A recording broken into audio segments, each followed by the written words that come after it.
زرت الإمارات 3 مرات في 3 أسابيع. جئت إلى البلاد وخرجت منها، وجئت مرة أخرى إلى البلاد وخرجت منها، وجئت مرة ثالثة إلى البلاد وخرجت منها، وغدا سأعود إلى بلادي 3 مرات في 3 أسابيع. وكانت هذه مصادفة أن يكون حضوري ليلة عيد الميلاد.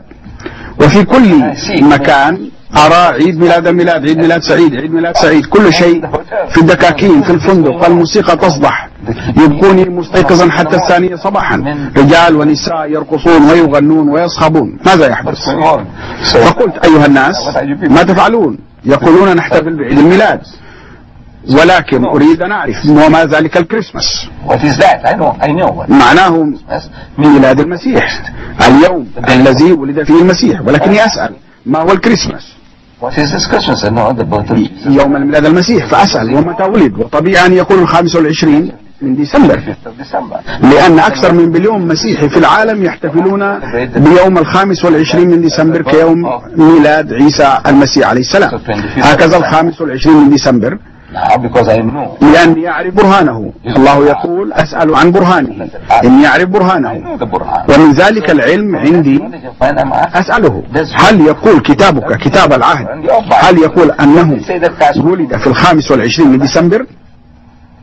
فيصيبهم هذا بالدهشة طبيعي، لأنهم لا يعرفون أنه اليوم يحتفلون به.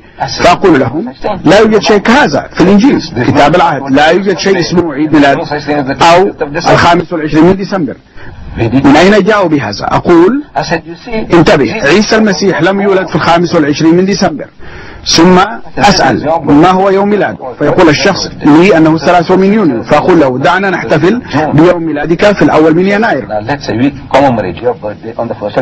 لأنه من السهل تذكره للجميع والجميع يكون سعيدا. فيقول لا، هل تجمع على هذا؟ فيقول لا، ليس سعيدا بهذا، يوم ميلادي هو 30 من يونيو. فأسأله ولكن عيسى المسيح هل ولد في 25 من ديسمبر؟ القرآن والإنجيل يقولون عكس ذلك. يقول ماذا؟ أقول إنجيلك والقرآن كلاهما يقولان عكس ذلك. وهذه فرصتي الآن لإيصال رسالتي. أي سبب يجعلني أوصل الرسالة، أي سبب. أجد الآن الحكمة.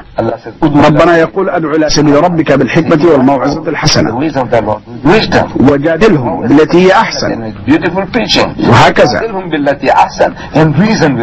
وهكذا بالوسائل الحسنة، وهكذا. هذا ما أجده. فأسألهم ماذا تقولون؟ القرآن والإنجيل يتفقان عيسى المسيح لم يولد في 25 من ديسمبر. إذن ما هو الدليل؟ الدليل هو أقول كما تعلم عندما ولد عيسى حسب ما ورد في الإنجيل حسب القديس لوقا العدد 2 الإصحاح 8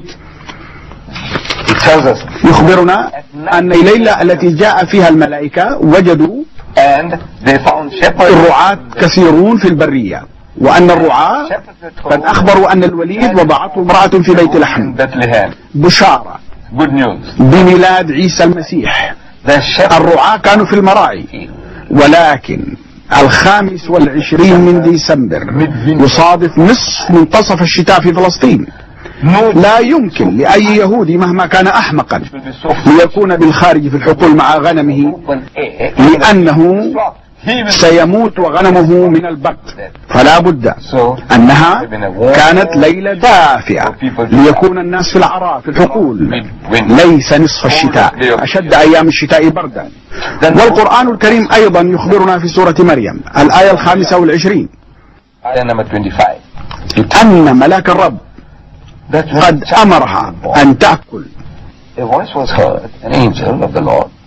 تأكل من التمر الذي بأعلى النخلة التي كانت تحتها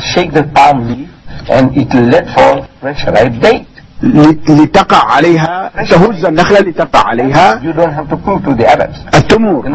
لا تحتاج لتكون عربيا أن تعرف أن الرطب يطلب في نصف الصيف. القرآن يقول أنها في منتصف الصيف، والإنجيل يقول أنها نصف الصيف، ولكنكم تحتفلون به في منتصف الشتاء. من أين جئتم بهذا؟ وهزي إليك بجذع النخلة وساقط عليك. هكذا. هذا بالنسبة لي هي أكثر الوسائل طبيعية وجمالا لإثبات رأيك من كتابه وكتابك. تقول أنا معكم، ولكن الآن وضح أنكم فارقتم الجادة وتحتفلون بالمناسبة في 25 من ديسمبر. هذا ليس يوم ميلاد